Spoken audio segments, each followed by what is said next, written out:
மக்களே சுத்தம் சோறு போடுன்னு சொன்னாங்க. எனக்கு வந்து பார்த்திங்கன்னா சுத்தம் பிரியாணியே போட்டிருக்கு. அதோடைய அது எப்படின்னு சொல்லிட்டு நான் சொல்கிறேன்.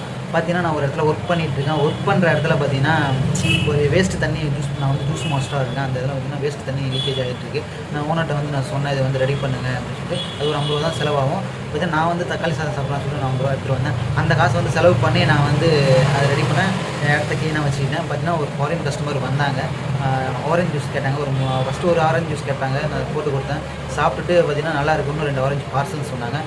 வாங்கிட்டு ஜூஸ் வெரி நைஸ் அப்படின்னாங்க. சரின்னு சொல்லிட்டு பார்த்தீங்கன்னா ஒரு 100 ருபீஸ் டிப்ஸ் வச்சுக்க பரவாயில்ல கிவ்அவே அப்படின்ட்டாங்க.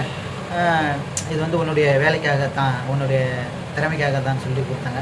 அப்போ தான் நான் யோசித்தேன், நம்ம 50 ரூபா செலவு பண்ணோம், 100 ரூபா வந்து அதுதான் சுத்தம்ங்கிறது சோறு போடும் அப்படிங்கிறத நான் இப்போ வந்து நான் தெரிஞ்சுது. எனக்கு வந்து பிரியாணியே போட்டுருக்கு. அதனால் நீங்களும் வேலை செய்கிற இடத்துல க்ளீனாக வச்சுக்கோங்க. ஓகே, பாய்.